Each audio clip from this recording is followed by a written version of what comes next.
사회학자이며 신학자인 토니 캠블라고 하는 사람이요 이런 얘기를 했습니다. 모든 인간은 죽을 때 자기가 못다 이룬 업적을 후회하면서 죽지 않고 바르게 살지 못하는 것을 후회하면서 죽는다. 사도 바울을 한번 보십시오. 그는요 마지막 삶을 정리하면서 디모데후서 4장 7절에서 이런 얘기를 합니다. 나는 선한 싸움을 싸우고 나의 달려갈 길을 마치고 믿음을 지켰으니. 여러분, 바울이 어떻게 이런 고백을 자기 삶의 마지막에서 할 수 있었냐 하는 거예요. 다른 게 아니죠. 그는 그가 해야 될 일이 무엇이고 하지 말아야 될 일이 무엇인가를 잘 알았기에 신앙이 좋은 성도들은요 하나님의 뜻을 이루기 위해 자기가 포기할 것을 포기할 줄 알고 하나님의 일을 위해서 여러분 자기가 선택할 것을 선택하여 집중하는 성도가요 진짜 믿음 있는 성도다고 하는 사실을 기억하기를 간절히 바랍니다. 히오노 나오미가 쓴 그 로마의 이야기라는 책에 보면 무엇이 로마 제국을 1000년 동안 이끌 수 있는 힘이 되었냐, 다른 게 아니라 그는 이렇게 얘기한다.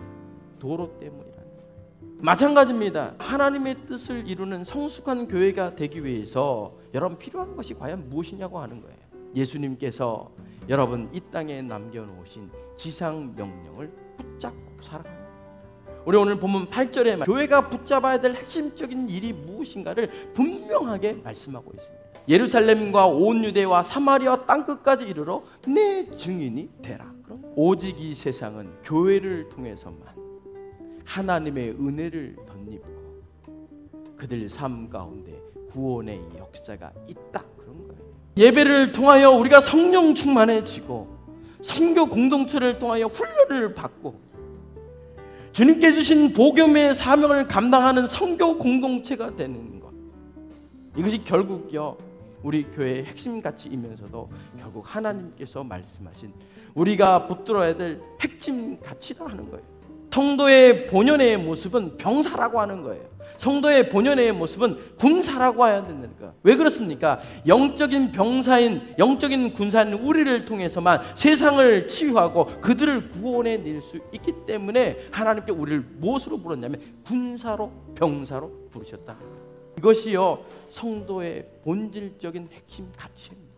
우리가 어떻게 영적인 병사로서 이 세상을 치유하고 이 세상을 구원하는 일들을 감당할 수 있겠냐 하는 거예요. 다른 게 아닙니다.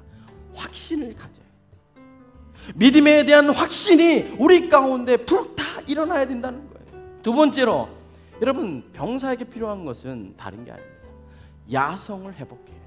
다시 말해서 현장이 있어야 된다는 거예요. 세상에 길들여지고 마귀에게 길들였던 그 우리 가운데 숨어있는 하나님께서 병사로 부르셨던 그 놀라운 능력과 원능을 회복해 내야 된다는 거예요. 우리가 영적인 병사가 되기 위해서 필요한 것은 다른 게 아니에요. 현장의 경험을 하는 거예요. 베드로 사도는요 베드로전서 1장 1절에 이런 얘기합니다. 흩어진 나그네. 여러분 성도를 나그네로 표현하고 있다는 말은 무슨 뜻이냐면 성도가 산다고 하는 것은요 언제든지 그 자리를 박차고 일어나야 된다고 하는 의미를 우리에게 주고 있다고 하는 거예요. 그래서 딩컨은 이런 얘기를 해요. 차선의 승리란 적을 섬멸하는 것이다. 그러나 최선의 승리란 적을 친구로 만든다. 우리 교회만이, 우리 성도만이 하나님을 믿고 복음 받는 것은 차선의 길이고 하나님의 복음을 전하기 위해 선교에 투자하고 전도하는 삶을 사는 것, 이웃을 하나님의 백성을 만드는 것이 결국은요 우리의 최선의 길이다. 하나님이 원하시는 핵심적인 가치를 붙잡고 그것을 위해서 선택과 집중을 하라는 거예요. 필요 없는 것은 포기하고 필요 있는 것에 역량을 집중함으로 하나님이 주신 일들을 감당하는 그런 교회가 되길 원합니다.